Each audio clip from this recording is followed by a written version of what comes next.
Hello, welcome back to my channel. Valluvanadan വൈബ്സിൻ്റെ പുതിയൊരു വീഡിയോയിലേക്ക് എല്ലാവർക്കും സ്വാഗതം. ചാനൽ ആദ്യമായിട്ട് കാണുന്നവരാണെങ്കിൽ ഒന്ന് സബ്സ്ക്രൈബ് ചെയ്ത് സപ്പോർട്ട് ചെയ്യണേ. ഇന്ന് എൻ്റെ സിസ്റ്ററിലോ ആയ ശാലുവിൻ്റെ ബ്രദറിൻ്റെ എൻഗേജ്മെൻ്റ് ആണ്. ഇന്ന് ഞാൻ പുതിയൊരു ഹെയർ സ്റ്റൈലും ലുക്കൊക്കെ ഒന്ന് ട്രൈ ചെയ്ത് നോക്കിയതാണ് കേട്ടോ. എങ്ങനെയുണ്ടെന്നൊന്ന് കമൻറ്റ് ചെയ്യണേ.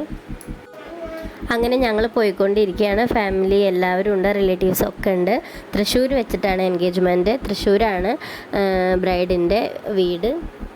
ഞാനും ശാലുവും കുറച്ച് സെൽഫിയൊക്കെ എടുത്തു.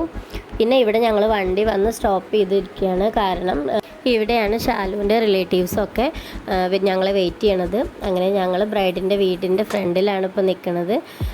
നമ്മൾ വീട്ടിലൊക്കെ കയറി അവർ വെൽക്കം ഡ്രിങ്കൊക്കെ തന്നു. അതൊക്കെ ഞങ്ങൾ കുടിച്ചു. ഞാൻ ആദ്യമായിട്ടാണ് കേട്ടോ ഒരു ക്രിസ്ത്യൻ എൻഗേജ്മെൻറ്റിന് അല്ലെങ്കിൽ ക്രിസ്ത്യൻസിൻ്റെ വീട്ടിലൊക്കെ പോണതും ഇങ്ങനെ ഒരു ഫംഗ്ഷൻ അറ്റൻഡ് ചെയ്യണതൊക്കെ. നല്ല രസമായിരുന്നു. പിന്നെ ശാലുവിൻ്റെ അവിടുത്തെ ആചാരങ്ങളൊക്കെ ഇങ്ങനെ ഒരുപാട് താലമൊക്കെ ആയിട്ടാണ് പെണ്ണിൻ്റെ വീട്ടിലേക്ക് കയറി ചെല്ലുക. പൂവും ഫ്രൂട്ട്സും പിന്നെ പുടവയും അങ്ങനെയുള്ള എല്ലാ കാര്യങ്ങളൊക്കെ ആയിട്ട്. അതിൻ്റെ വീഡിയോ എനിക്ക് കിട്ടിയില്ല. അതാണ് ശാലു നല്ല അടിപൊളിയായിട്ട് ഒരുങ്ങിയിട്ടൊക്കെ ഉണ്ട്. ഇതാണ് ശാലുവിൻ്റെ നാത്തൂൻ. കുട്ടിയുടെ പേര് മിറിൻഡ എന്നാണ്. ബാംഗ്ലൂർ BSc നഴ്സിംഗ് കഴിഞ്ഞിട്ട് അവിടെ തന്നെ വർക്ക് ചെയ്യാണ്. ശാലുവിൻ്റെ ബ്രദറിൻ്റെ പേര് ശരൺ എന്നാണ് കേട്ടോ. അപ്പോൾ ഇതാണ് ശരൺ. അപ്പോൾ അവർ നമ്മൾ കൊണ്ടുപോയ മിഠായിയൊക്കെ കൊടുക്കുകയാണ്. പിന്നെ ഡ്രസ്സ് മാറാൻ വേണ്ടിയിട്ട് താലത്തിൽ ഡ്രസ്സും പൂവും കാര്യങ്ങളൊക്കെ കൊടുത്തു. അതൊക്കെ കഴിഞ്ഞ് മാലയിടൽ ചടങ്ങൊക്കെ ഉണ്ട്. ശാലുവിൻ്റെ വീടിൻ്റെ അവിടുത്തെ ആചാരങ്ങളൊക്കെ നല്ല രസമാണ് കാണാൻ. അങ്ങനെ എൻഗേജ്മെൻറ്റിനുള്ള ഒരുക്കങ്ങളൊക്കെ ആയി. ഡ്രസ്സൊക്കെ ചേഞ്ച് ചെയ്തിട്ട് കുട്ടി വന്നു.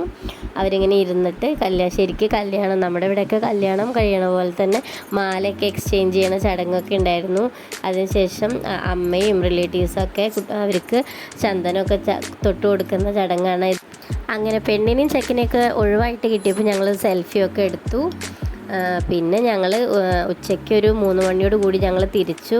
ഇത് വണ്ടിയിൽ ബ്രദേഴ്സിൻ്റെ ഫോട്ടോ എടുക്കലും പരിപാടികളൊക്കെയാണ്. ഞങ്ങൾ ആകെ ടയേർഡായി, കാരണം നല്ല ചൂടായിരുന്നു.